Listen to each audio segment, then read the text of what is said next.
the trajectory of the ballistic missile is being determined. And we're talking in the first minutes of the sequence because everyone is getting ready to tell the president. Because what they're going to tell the president is, sir, you need to choose a counterattack. That is called get the blue clock running. Everyone is working on figuring out the trajectory of the ballistic missile.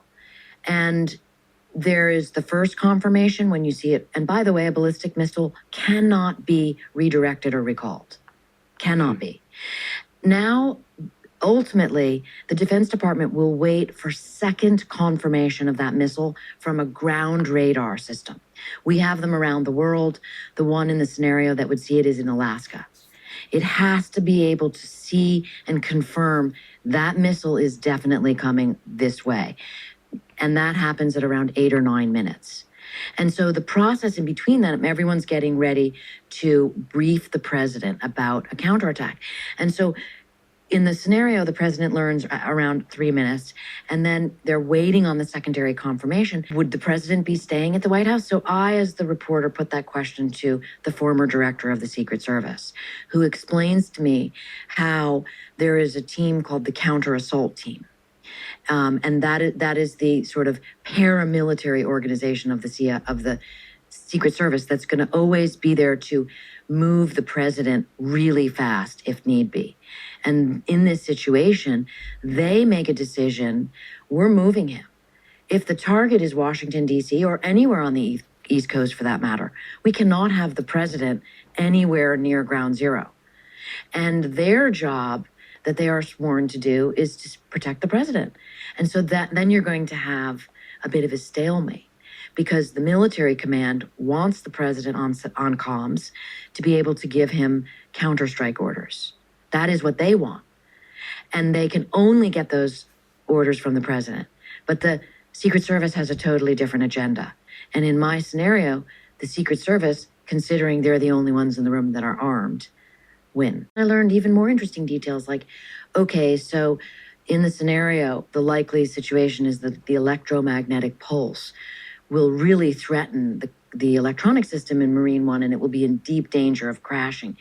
For people that don't know, an electromagnetic pulse is like a 3-pulsed sort of shock wave that essentially just zeroes out electronics. Imagine your house getting struck by lightning, a direct hit, and no surge suppressor. I mean, it's all, the electronics go out. And that will almost certainly happen. Marine One is retrofitted against EMP attack, because they think about these things.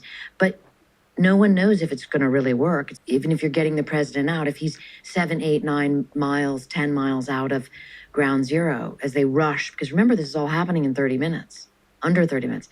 As the Secret Service people I interviewed explained to me that they would have a backup plan, which would be to tandem jump the president out of the aircraft with a parachute. They would strap the president onto them and jump out of the aircraft. Because at least there would be, the aircraft is going to crash if it gets hit by the electromagnetic pulse. So at least there's a better chance. Well, then you have to have, the mill aide has to have a parachute because he's got the black book. And the special agent in charge of the president is definitely going to go. So then I learned that this incredible detail that there aren't parachutes in Marine One. So they have to go to the White House office to get the parachutes because we might have a nuclear war. At the same time that the messaging is, we will never have a nuclear war. And then when you begin to look at all the competing agendas that will happen, you realize it's just chaos upon mayhem. Because if the president is the only one that can order a counterattack, that can launch nuclear weapons, what if he dies? And so I learned in the reporting that if you're the president, let's say he even gives the order, okay, here's my counterstrike, I'm choosing this from the black book. The command and control is set up that if the president orders 82 nuclear weapons in response, you can't launch 83 nuclear weapons. It's 82 and 82 only.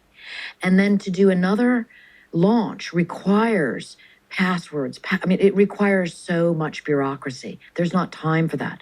And so there's this almost unknown little detail inside of the nuclear command and control apparatus called a universal unlock code, which I learned about in the book. And the eyebrow goes up for exactly that reason, as did mine when wait, what? And then you find out that the president can release to the Stratcom commander the universal unlock code, which basically says, okay, if I die, you have permission to launch nuclear weapon number 83 or nuclear weapon number 5,000, all the way up.